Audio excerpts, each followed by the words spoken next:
ప్రతాప్ సింహ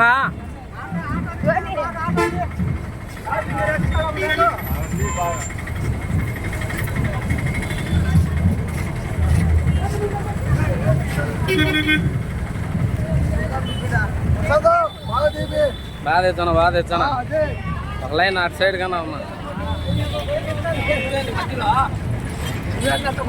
ఒక లైన్ ఇది తీద్దామని అబ్బా ఫోకస్లో బాగా ఎదిరిపోయింది.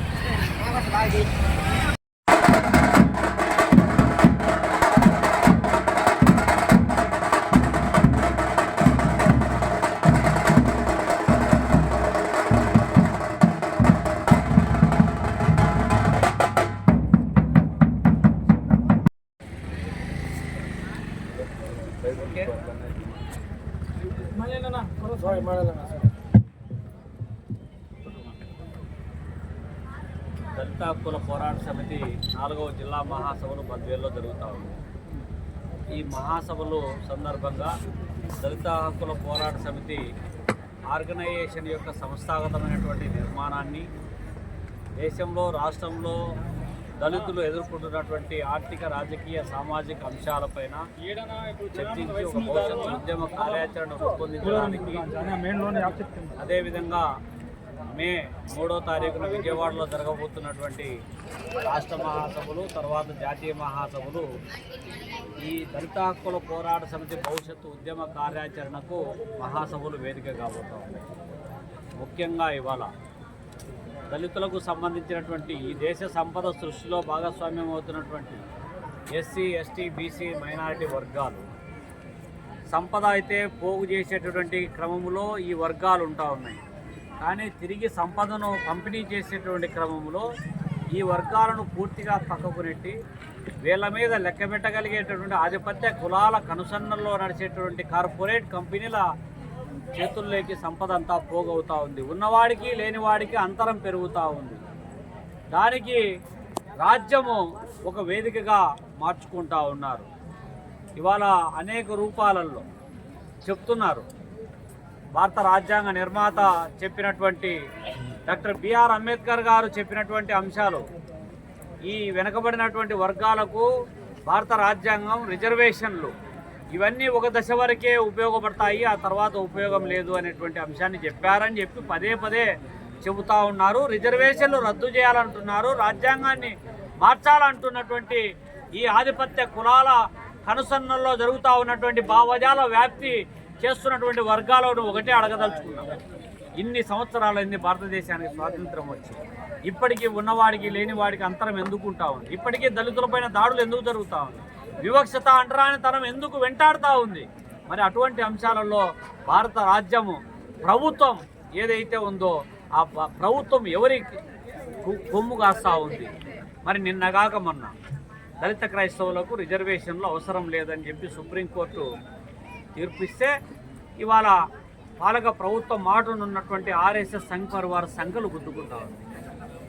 మరి డాక్టర్ బిఆర్ అంబేద్కర్ గారు చెప్పినటువంటి అంశాలు వాళ్ళ ప్రకారం, డాక్టర్ బిఆర్ అంబేద్కర్ గారు చెప్పినటువంటి అంశాలలో ఈ దేశంలో ఉన్నటువంటి మూలవాసులు, దళితులు, బడుగు బలహీన వర్గాలు మీరు గుల్లేకి రానీయకపోయి, బల్లేకి రానీయకపోయి, తినే కాడ వివక్షత, మాట్లాడే కాడ వివక్షత, పేరులో వివక్షత, పెళ్లి కాడ వివక్షత, అడుగడుగా మనిషిని మనిషిగా చూడనటువంటి మనువాద భావజాలాన్ని మనసు నిండుతో నింపుకొని మీరు మనుషుల మధ్య ఐక్యతను దెబ్బతీసినటువంటి మనువాదులు ఈరోజు మనుషుల గురించి, మానవత్వాన్ని గురించి మాట్లాడుతున్నారు. అటువంటి వైనాన్ని మనం చూస్తున్నాం. ఇవాళ హిందువులారా మనమంతా బంధువులం అంటున్నటువంటి మనువాద రాజకీయాలు చేస్తున్నటువంటి మీరు ఎక్కడ హిందువులుగా చూస్తున్నారు, ఎక్కడ మనుషులుగా చూస్తున్నారు? ఇప్పటికీ అనేక చోట్ల దాడులు పెరుగుతూ ఉన్నాయి.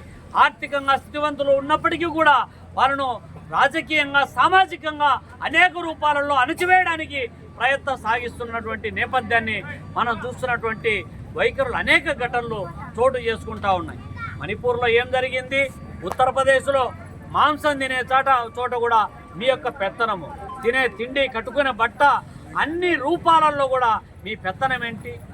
కాబట్టి అనేక రూపాలలో జరుగుతున్నటువంటి హింస, దోపిడీ, అణచివేత, వివక్షత ఇవన్నీ కూడా ఇన్ని సంవత్సరాల స్వతంత్ర భారతావరణలో కొనసాగుతూ ఉందంటే సంపద అంతా కొంతమంది వ్యక్తుల చేతుల్లో కేంద్రీకృతం అవుతా ఉందంటే ఆధిపత్య కులాల కనుసన్నల్లోనే రాజ్యం వెళ్తున్నటువంటి నాయకులు ఎవరైతే ఉన్నారో దీనికి చరమిగీత పాడాలంటే రాజ్యానికి కావలసినటువంటి రాజ్యాధికారం డాక్టర్ బిఆర్ అంబేద్కర్ గారు ఏదైతే చెప్పారో అణచివేత దోపిడీకి వ్యతిరేకంగా ఏదైతే పోరాటం చేయాలన్నో ఆర్థిక అసమానతలు ఒకటే కాదు, సామాజిక అసమానతలు పోవాలి, సాంస్కృతిక అసమానత పోవాలి, అన్ని రూపాలలో సమానత్వం కోసం పోరాటం చేయడం కోసం రాజ్యాధికారం సాధనే లక్ష్యంగా ఏదైతే పిలుపునిచ్చారో ఆ ఆలోచన వైపు అడుగులు వేయించడమే దళిత హక్కుల పోరాట సమితి లక్ష్యంగా పెట్టుకొని ఇవాళ భూమి కోసం సాగిస్తున్నటువంటి పోరాటాలు లేకపోతే భుక్తి కోసం సాగిస్తున్నటువంటి పోరాటాలకు దళిత హక్కుల పోరాట సమితి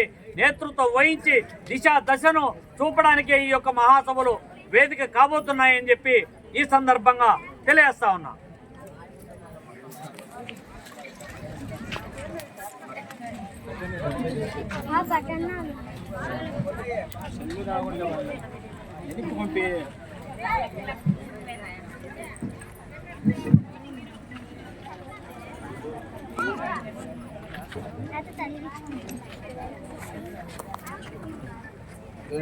బద్వేల్ పట్టణంలో కడప జిల్లా 4వ జిల్లా మహాసభలు జరుపుకుంటున్నాం. ఈ మహాసభలకు హాజరైన ముఖ్య అతిథులందరికీ కూడా జిల్లా సమితి తరఫున ధన్యవాదాలు తెలియజేస్తూ ఈ మహాసభల ముఖ్య ఉద్దేశం ఏంటంటే కేంద్ర రాష్ట్ర ప్రభుత్వాలు ఎన్నికల్లో ఇచ్చిన హామీలను ఏమాత్రం కూడా అమలు చేయకుండా ఎన్నికల్లో పాదయాత్రలు చేస్తూ అలాగే అనేక పర్యటనలు చేస్తూ దళితులను మొదలు పెడుతూ సంక్షేమ పథకాలు గత గవర్నమెంట్ పునరుద్ధరించడం మేము పునరుద్ధరిస్తాం. అలాగే ఎస్సీ సప్లాన్లు నిధులను మేము ఆ గవర్నమెంట్ ఈ విధంగా తప్పులు కొడుతూ ఓట్లు దండుకొని అధికారంలోకి వచ్చిన కూటమి ప్రభుత్వం నేను ఏమాత్రం కూడా దళితులకు సంబంధించిన అంశాలు కానీ దళితులు జరిగే అన్యాయాల పైన కానీ ఎక్కడ కూడా స్పందన లేకుండా ఓన్లీ ఒక వర్గాలకు పనిచేస్తున్నట్టు ప్రైవేట్ పెట్టుబడిదారులకు పనిచేస్తున్న విధంగా పనిచేస్తున్నాయి. ఓ పక్క దళిత కూడా పోరాట సమితి 3వ తేదీన రాష్ట్ర మహాసభలు కూడా జరగబోతున్నాయి. ఈ 10 ఏళ్ల కాలంలో గత వైసీపీ ప్రభుత్వం అయితేనేమి అలాగే ఈ కూటమి ప్రభుత్వం దళిత సంక్షేమ పథకాలపైన ఏమాత్రం దృష్టి పెట్టడం లేదు. దళితుల అభివృద్ధి పైన కానీ మనకుండే రాజ్యాంగబద్ధంగా సంబంధించిన నిధులపైన కూడా కేటాయించకుండా నిర్లక్ష్యంగా జరుగుతున్న ఈ తరుణంలో మన హక్కులను మనం సాధించుకోవాలంటే ఈ మహాసభల సందర్భంగా ఏర్పడే నూతన కమిటీ కొంత పెద్ద బాధ్యత ఉంది. మనకు కావాల్సిన మన హక్కులను మనం పోరాడితే తప్ప సాధించుకోలేము. ఈ నిద్రపోతున్న ప్రభుత్వాలను నిద్రలేపి ఎవరైతే దళితులకు ఓట్ల ద్వారా ఉపయోగించుకొని ఎలక్షన్లో లబ్ధి పొంది దళితులు విస్మరిస్తున్నారో ఆ ప్రభుత్వాలకు మనం ఇంకా బుద్ధి చెప్పాల్సిన అవసరం ఉంది. అలాగే దళిత క్రైస్తవులకు సంబంధించి ఎక్కడా కూడా వారు మతం మారినంత మాత్రాన వాళ్ళ ఆర్థిక పరిస్థితి కానీ సమాజంలో సామాజికంగా కానీ ఎక్కడా కూడా వారికి విలువలేదు. ఇవన్నీ కేంద్ర రాష్ట్ర ప్రభుత్వాలకు తెలిసి కూడా సుప్రీంకోర్టులో కూడా అలాగే బీసీ ఇతర కులస్తులు ఎవరు కూడా మతం మారితే వాళ్ళకు సంబంధించిన హక్కులు కానీ రాజ్యాంగపరంగా వచ్చే రిజర్వేషన్లు కానీ వారికి ఎటువంటి ఉండదు. ఓన్లీ దళితులకు సంబంధించే సుప్రీంకోర్టులో కూడా మనకు దళితులు అంటేనే మనకు వివక్ష చూపే విధంగా తీర్పు రావడం జరిగింది. దీనిపైన సుప్రీంకోర్టు న్యాయమూర్తులు కూడా వారు కూడా పునఃసమీక్షించాలి. కేంద్ర రాష్ట్ర ప్రభుత్వాలు దళితుల మీద చిత్తశుద్ధి ఉంటే మెజార్టీ దేశంలో అస్పృశ్యత అంటరానితనం లోనైన వల్లనే మతం మారిన అవకాశాలు ఉన్నాయి. భారతదేశం స్వాతంత్రం వచ్చినప్పటి నుంచి మనుషులకు ఆవుకిచ్చే ప్రాధాన్యత కూడా మనుషులకి ఈ సమాజంలో ఒక మనిషి వాటర్ తాగినా లేకపోతే బావుల్లో ఎక్కడ ఏదైనా తగిలినా కానీ పసుపులు చదువుకుని బ్రాహ్మణులు అలాగే హిందూ మతం ఏ విధంగా ఎంటి వేసిందో అటువంటి అవమానాలు తట్టుకోలేకే ప్రజలు మతం మారినారు.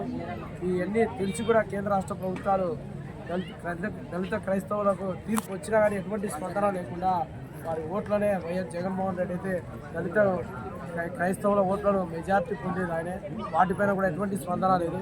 కావున వెంటనే సుప్రీంకోర్టులో సపరేట్ అఫిడవిట్ వేసి దళిత క్రైస్తవులు ఎస్సీ కూడా కల్పించేంత వరకు కూడా దళిత కుల పోరాట సమితి పోరాటం చేస్తుందని అలాగే మీరు మన హక్కులు కూడా సాధించుకునేంత వరకు కూడా ఈ మహాసభ వేదికగా రాబోయే నూతన నాయకత్వము అలాగే రాష్ట్ర మహాసభ రాష్ట్ర వ్యాప్తంగా కూడా ఉద్యమం బలోపేతానికి మహాసభలు ఉపయోగపడతాయని తెలియ ఈ అవకాశం ఇచ్చిన మీ అందరికీ ధన్యవాదాలు.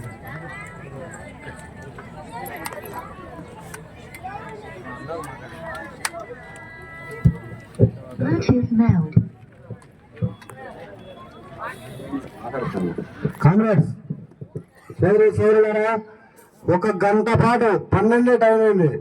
1 గంటకు భోజనం వస్తుంది. 1 గంట అటువైపు ఇటువైపు తిరగకోకుండా శ్రద్ధగా కూర్చోండి. మన్నెమారపల్లి రకమన్న భోజనాలు చేపించినాడు, 300 మంది పైసలు చేపించినాడు. ప్రశాంతంగా అందరు తినొచ్చు.